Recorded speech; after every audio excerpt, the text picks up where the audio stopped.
The way we take care of ourselves is ever evolving. And what we know for sure is that our mind and spirit are linked to our physical body, and that our wellness seems to extend into our communities and the planet we all share. It is very, very clear that wellness is interconnected.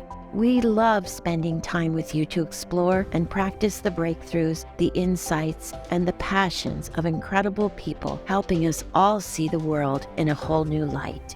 This is Health Gig. Holly Copeland's mission on Earth is to support her fellow human beings in finding wholeness in a world that feels like it's falling apart, a path she calls inner rewilding. Holly, welcome to Health Gig. Thank you so much. I'm just honored to be here. Thank you for having me on. Yeah, so we can't wait to hear all about inner rewilding and different things. But before we begin, we want to start with asking you a little bit about yourself, where you're from, a little bit about where you grew up, and just so people can know you a little bit before we get into some important topics. So I grew up in California. I guess the important thing here to just lay the framework for is that while I grew up in a fairly suburban environment, my parents, we did a lot of camping and backpacking, and I spent a lot of time outdoors. I had some camp experiences that were very pivotal in my life. And then when I went to college, I took several trips out to the West. So, traipsing around Utah and the Rocky Mountains, and really fell in love with that country when I was there and decided to orient my career towards, the environment. So I majored in geography, really studied places and ecosystems and how they wove together. And that all took me to ultimately moving out to Colorado and then Wyoming. And I got offered a job, which was my dream job, to work for the Nature Conservancy in this small little town called Lander, Wyoming. It was really fulfilling my dream. I was working for the Nature Conservancy. I had 2 children with my partner, my husband at the time. And all of that was amazing. And then in 2018, a lot shifted for me. And I just maybe want to pause there before I launch into the transformation and what happened and just, see what questions you have about any of that. So you were an outdoor person. You love the wild. Is that what you're telling us? That's what I'm saying. I had all these beautiful experiences, skiing with my family, going to camps. I would say an environmental, I would even label myself, I was an environmentalist through and through. I picketed logging big barges that came in with old growth, logs, those issues were very important to me. And I was devastated by old growth logging when I was in college. My answer became, I want to do something, and I loved the work the Nature Conservancy was doing. And so was just thrilled when I got offered a job to work with them. And so you stayed with them for 23 years, is that right? Or 20 years? I worked with them for 20 years, and then I ultimately worked for a group called the Migration Initiative at the University of Wyoming. They study long-distance migrations of mule deer and elk in Wyoming and in the West. And they're doing incredible work. For example, we're putting GPS collars on animals and tracking their movements. And they tracked a deer named Jet is her name. And she travels 150 miles from southern Wyoming all the way up through Tetons, over the Tetons into Idaho and back. And she makes that same migration every single year, which are the longest migrations of any overland migration in the lower 48. And so I was working with them and we were documenting these incredible migrations. The inspiring thing is that I think people find to know that these kind of long distance migrations still exist in the United States is a testament to the intactness and the intact lands that are still in our incredible Western landscapes. It was amazing working with them and doing this work. Yeah. And then what happened? Yeah. When did you shift? What happened? Why did I leave my dream job? What happened? And it is a really, really good question. And I had people say, are you crazy? What are you doing? Why are you leaving?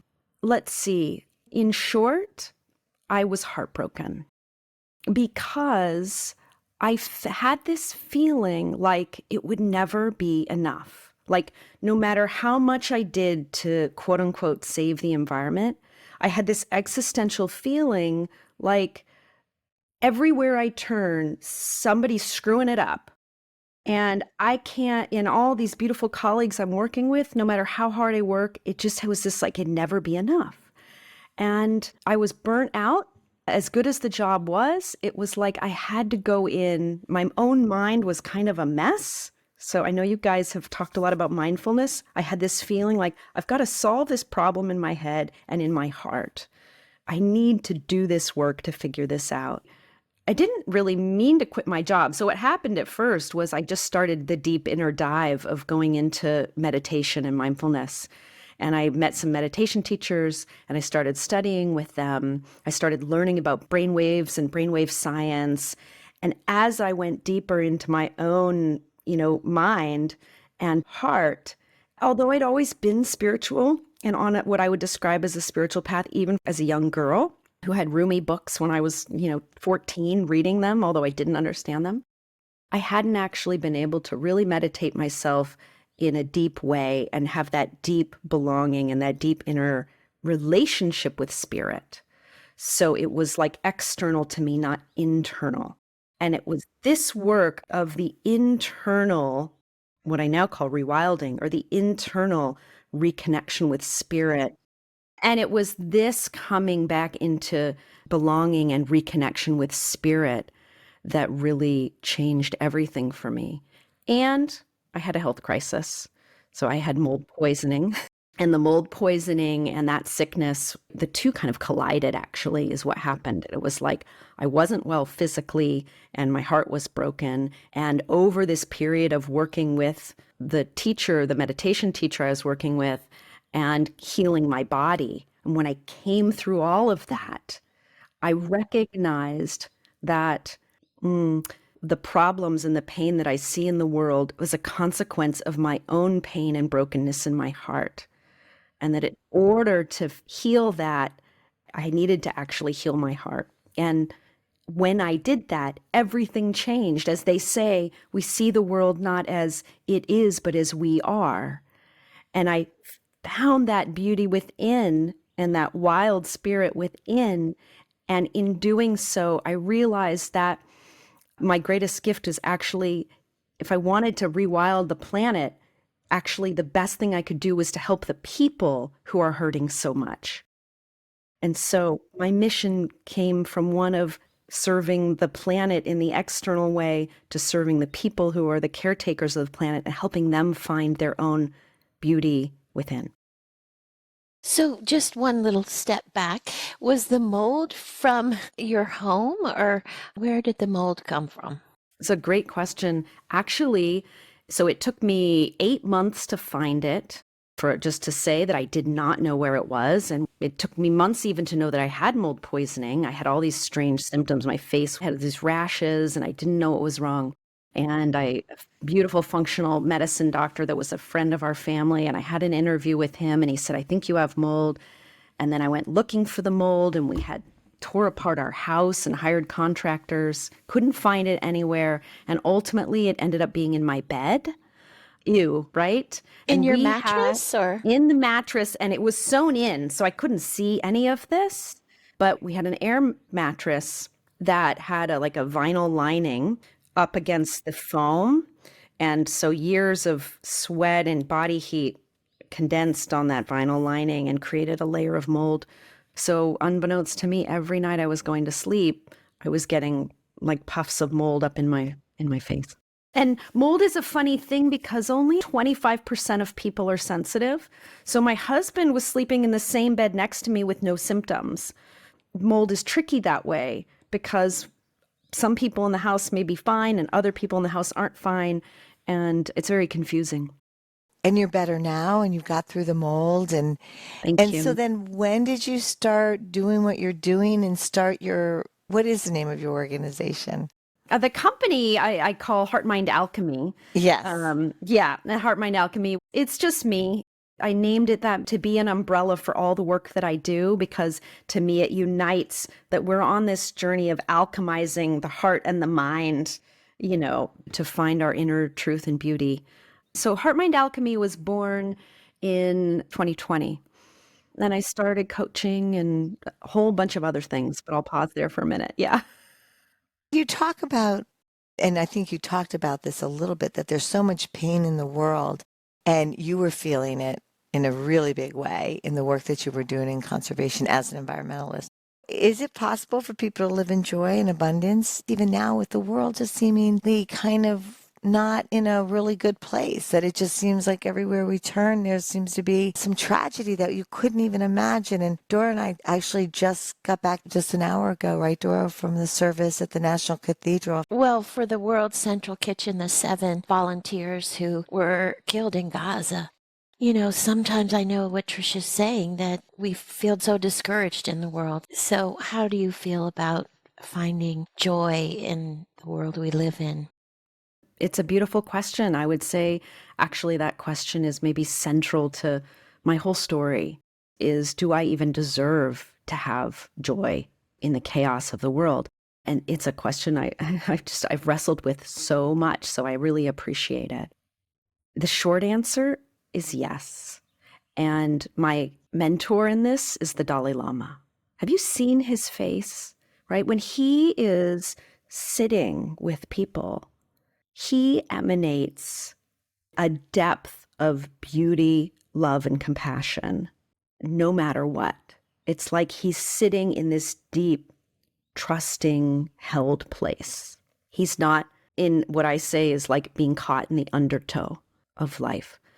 And I believe that it is our imperative, it's actually our human journey that we're all on, to reclaim that sense of being held, where we're in a place of deep love, trust, and compassion.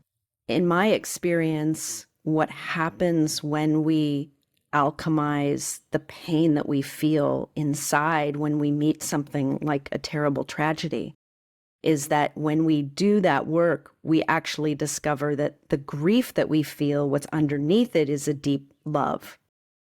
And that grief is actually the glue, the connection back to love.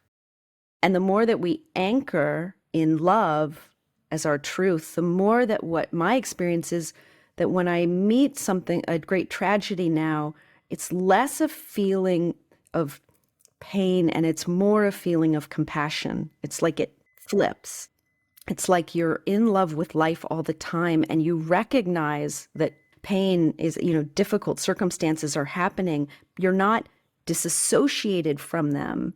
Instead, you're in a kind of conversation with them, but you're held in a place of deep love and trust because you feel the spirit that underlies the intelligence, the sacred underneath everything. And the more that I learn to live in that place of being held in spirit and the sacred, yes, there are times of humility and deep compassion when you're met with a tragedy, but more often for me, it's like I get to ride in the celebration of the beauty that's here and share that vibration with everyone, because to me, that's what the world needs. The world is calling for examples of a feeling being held in love and light, not in pain and despair. That's really despair, right? What is despair? Despair is lack of trust, as though something's gone wrong and we can't find our way out. We're kind of caught in the dark. And the antidote to that is love and compassion. So is that what inner rewilding is? Yeah, that is what inner rewilding is.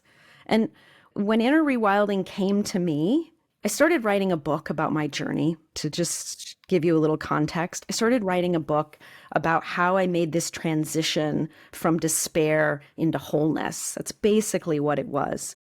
As I was writing my story, I recognized that actually this was a process for me of inner rewilding, that I had been trying to save the world, to rewild the outside world, but really I needed to rewild myself.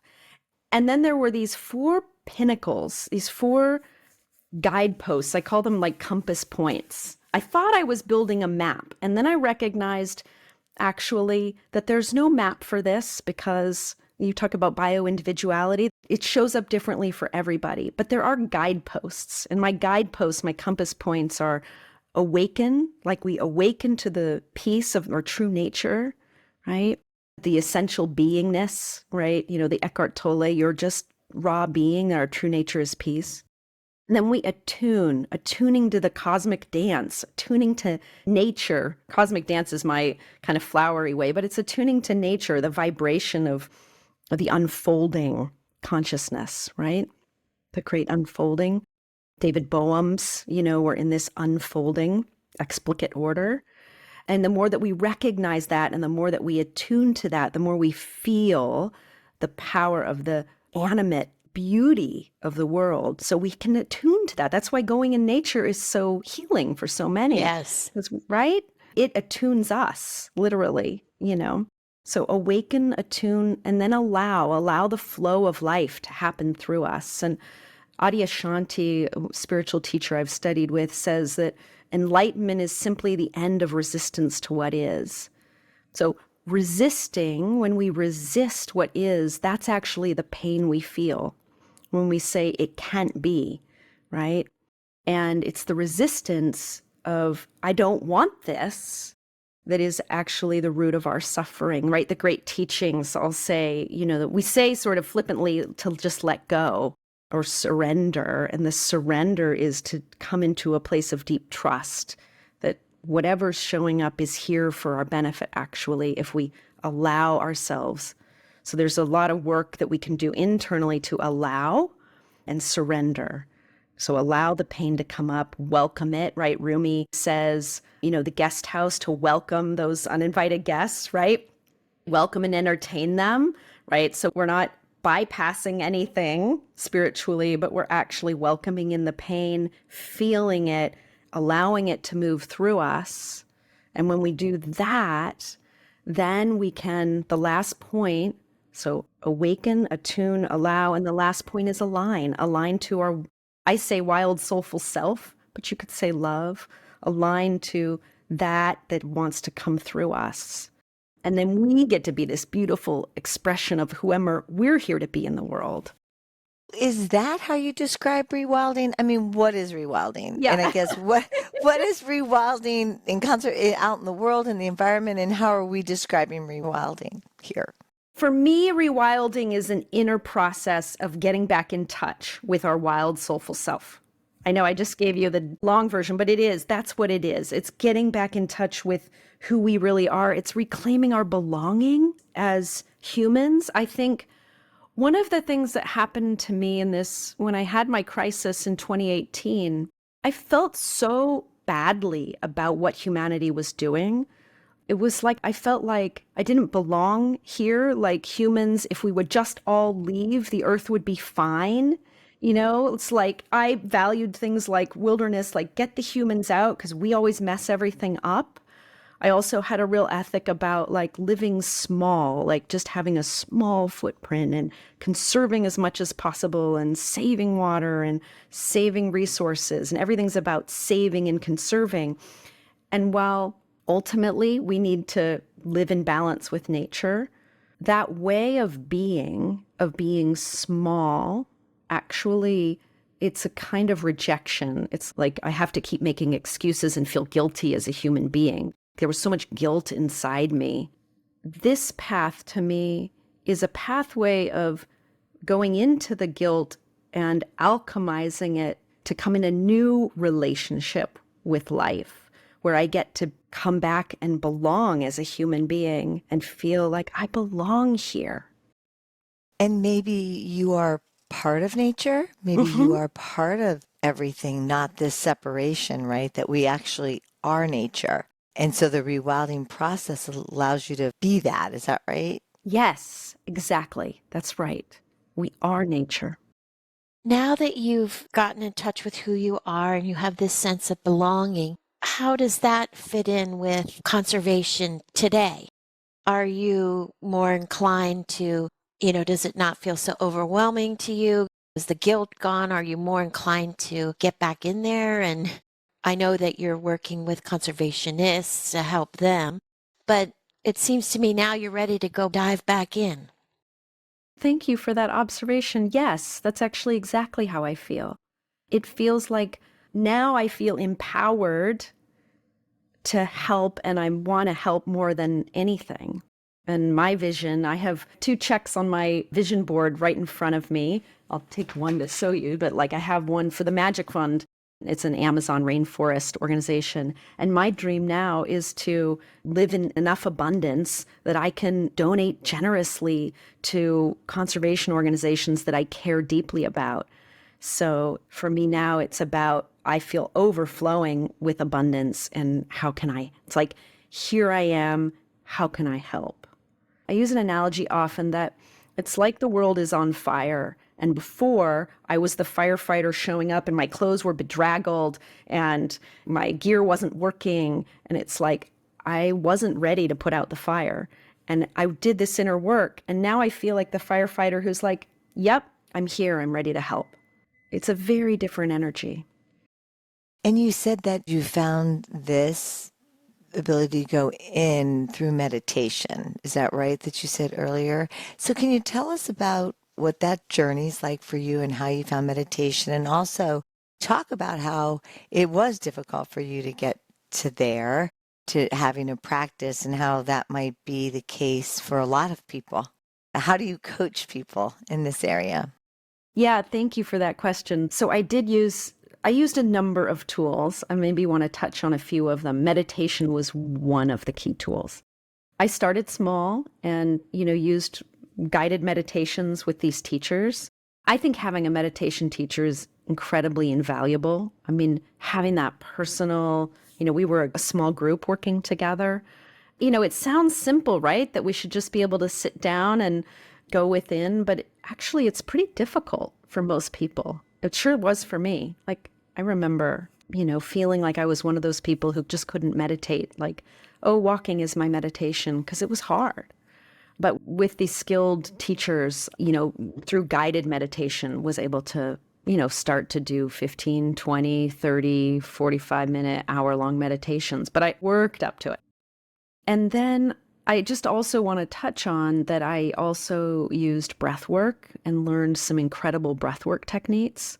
I worked with a teacher named Julia Mick and studied a technique called the breath of love, and incorporates holotropic breathing, and was super powerful. I was blown away by the power of breathwork to help. Yes. What is holotropic breathing? Can you tell us? Sure. It's a great question. Did I say that right? You did. So holotropic breathing was popularized by a man named Stanislaus Grof, who came up with the technique when psychedelics were outlawed in I think it was the early 70s, in that time period. The story goes that he was working on research studies, studying psychedelics. He wanted to be able to continue the work because he had these research subjects and people that he was really helping, but he couldn't anymore.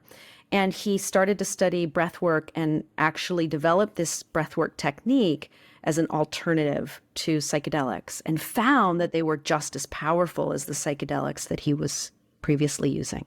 And so holotropic means coming back into wholeness. For me, if you had to say, well, what really happened? As I said, it was really a journey back into wholeness.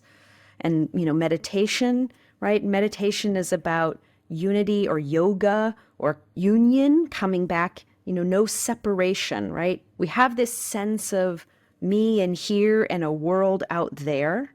And it's that sense of internal, external, that's where the problem starts. It's where the pain is. And the more that we can dissolve that sense of subject-object duality into a kind of more unified sense of wholeness within and without, that's transformation. Yeah. Thank you, Holly. What an amazing conversation. And guess what? We're going to continue this conversation next week. So hopefully everyone will listen in. Great. Thank you, Holly. Thank you for joining us on Health Gig. We loved having you with us. We hope you'll tune in again next week. In the meantime, be sure to like and subscribe to this podcast and follow us on healthgigpod.com. I'm Tricia. And I'm Doro. Be well.